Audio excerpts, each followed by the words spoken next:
Arkadaşlar açıklamamızı toplantıdan sonra yapacağız. Görüntü alıp çıkıyoruz lütfen.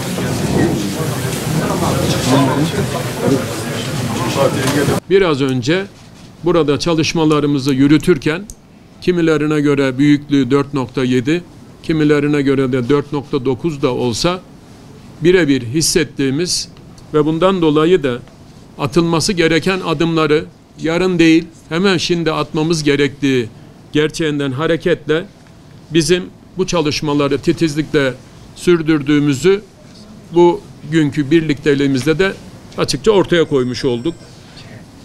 Sayın Bakanım da belirtti.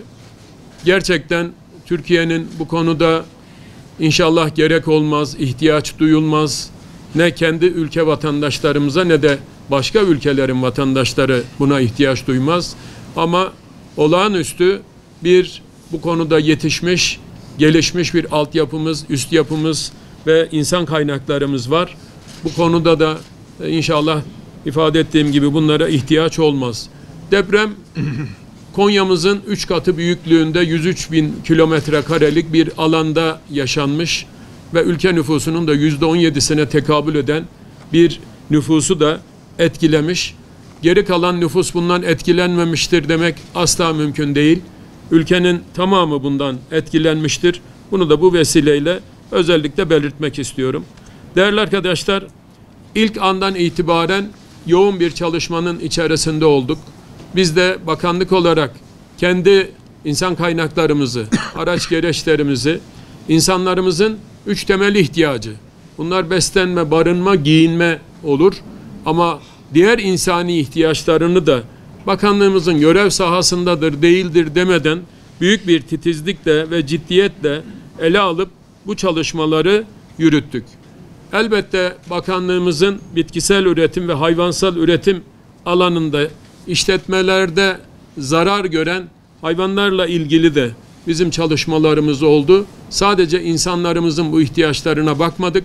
Aynı zamanda hayvanlarımızın da ihtiyaçlarını bu manada tespit etmek ve bunları karşılamak amacıyla çalışmalarımızı da yoğun bir şekilde sürdürdük. Hali hazırda yıkılan ve ağır hasar gören büyükbaş işletme sayısı ki Doğanşehir'de 601 adet olarak gözüküyor. Bunun Malatya genelinde 1462 olduğunu ifade ettiğimizde %40'ına neredeyse tekabül eden bir kayıp burada yaşandı. Telef olan yani ölen büyükbaş ve küçükbaş hayvan sayısı Doğanşehir'de 5600 baş civarında. Bu da Malatya'nın genelinde 7219 olarak dikkate alındığında yine Doğanşehir'in ne kadar büyük bir kayıpla karşı karşıya olduğunu rahatlıkla ifade edebiliriz. Tabii ki Malatya'mız aynı zamanda su ürünleri alanında da üretim yapan bir şehrimiz. 101 ton balık ve 14 milyon yavru balık bu deprem nedeniyle zayi olmuştur. Şu anda da evet artçı depremler devam ediyor. Şu anda da yaşıyoruz. 13 su ürünleri işletmesinin de bu zarar ziyanlar tespit edilmiştir. Malatya'da hayvansal üretimde sürdürülebilirliğin sağlanması için çalışmalarımızı da bu manada sürdürdüğümüzü belirtmek isterim. Malatya'da depremde yıkıma uğrayan işletmelerdeki hayvanlar için 240 adet çadır, 204 branda ve 1028 ton hayvan yemi gönderilmiştir. Doğanşehir'imize 301 ton yem dağıtılmıştır. Bunun da bilgisini özellikle belirtmek isterim. Besicilerimize TMO aracılığıyla 600 ton arpa verilmiştir. Ayrıca ısınma ihtiyacı için de biliyorsunuz bizim bakanlığımız bünyesinde bir de Orman Genel Müdürlüğümüz var. 650 ton da odun bu manada tedarik edilmiştir. Barajlar konusunda gerekli incelemeleri sürdürüyoruz. Malatya'da önemli 2 tane barajımız var. Birisi Sürgü, diğeri de Sultan Suyu. Sultan Suyu'nun kretlerinde oluşan çatlak nedeniyle sızıntı oluşturmasa, risk oluşturmasa dahi bunun tahliyesini öngördük ve devamında Mansabı'ndaki Karakaya Barajı'na da bu su akışını başlattık ve böylelikle de buradan herhangi bir risk oluşmamasını da temin etmiş olduk. Bu nedenle barajlarımızla ilgili gerek Malatya özelinde gerekse de bu 10 ilimizde yer alan 110 baraj ve 30 tane göletle ilgili hiçbir problemimizin olmadığını, 172 yine EUAŞ'ın kendi sorumluluk alanında olan özele ait işletmelerde de yine bir problem olmadığını da bir kez daha ifade etmek isterim. İnsan kaynakları noktasında bütün 4 bakan yardımcımız var. 3 bakan yardımcımız sahada, 1 bakan yardımcımız AFAD Koordinasyon Merkezi'nde. Yine genel müdürlerimiz, genel müdür yardımcılarımız, daire başkanlarımız, hülasa 5000'e yakın alet makinayla birlikte, ekipmanla birlikte 14.324 personelimiz şu anda sahadadır. 1 uçağımız, 2 helikopterimiz yine deprem bölgesinin emrindedir, hizmetindedir.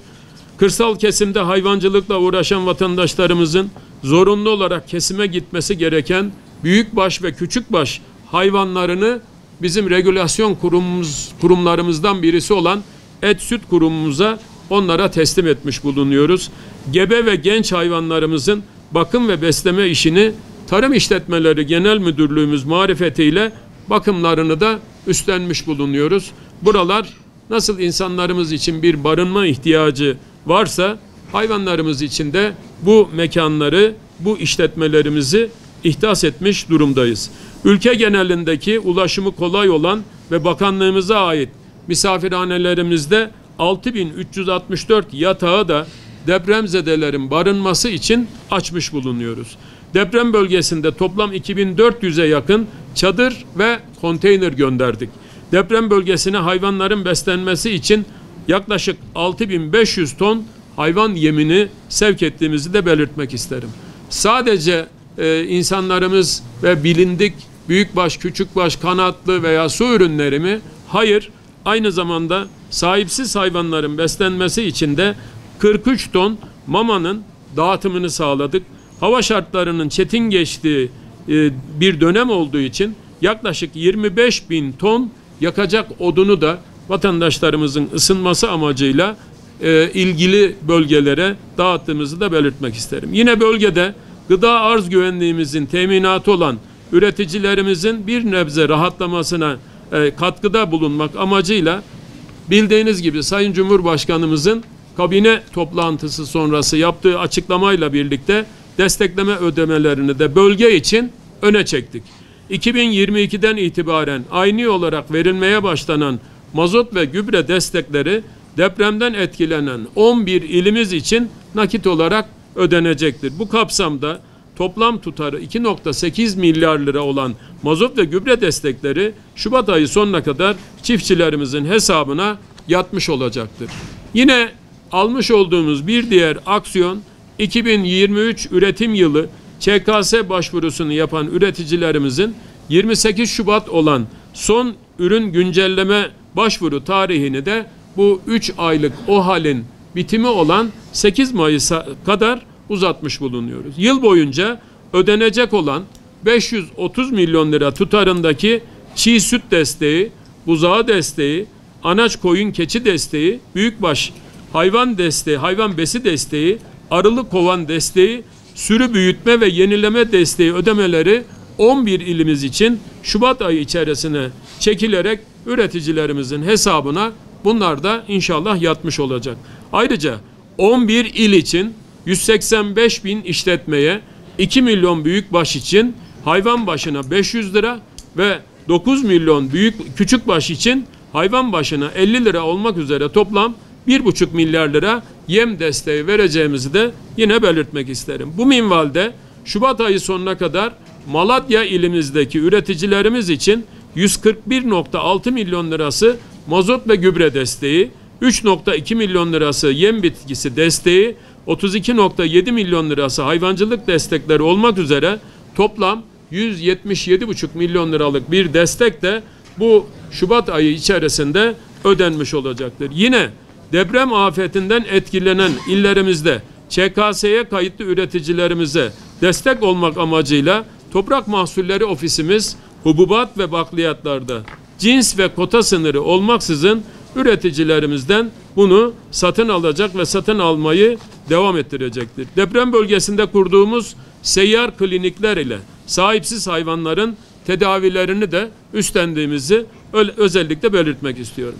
Veteriner hekimlerimiz de köy köy, mahalle mahalle gezerek tedaviye ihtiyaç duyan hayvanların yardımına koşmaya devam etmektedir. İnşallah süreç içerisinde alacağımız diğer kararlar ve önlemlerle bölgedeki tarımsal üretimin sürdürülebilirliğini sağlamaya yönelik çalışmalarımız devam edecektir.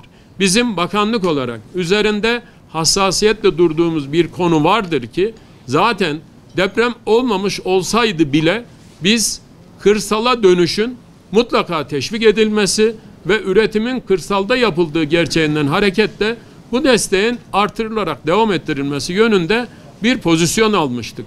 Şu anda depremden dolayı bu kırsalı veya köyleri terk etme eğilimindeki vatandaşlarımızı da mutlu etmek ve onları teşvik etmek, köylerinde yaşamaya, onları yine bu cazibeyi sağlamak adına da bahsettiğim desteklerin yanı sıra yeni destekleme çalışmalarımızın da yer alacağını, bunların da devam edeceğini belirtirken bir kez daha vatandaşlarımıza kolaylıklar diliyorum. Ölenlerimize rahmet, yaralılarımıza da acil şifalar diliyorum. Bugün gerçekten güzel bir gün oldu. Bu güzellik gerek Malatya merkez, gerekse de ihtiyaç duyan diğer şehirlerimiz, diğer kentlerimiz veya ilçelerimiz için birlikte Çevre Şehircilik İklim Değişikliği Bakanlığımız, başta Sayın Bakanımız olmak üzere birlikte güzel bir çalışma yürüttük. Bu çalışma inşallah Malatya'mıza da hayırlar getirir. Ben ilginiz için bir kez daha sevgilerimi ve saygılarımı sunuyorum. Çok teşekkür ediyorum. Teşekkür ediyorum.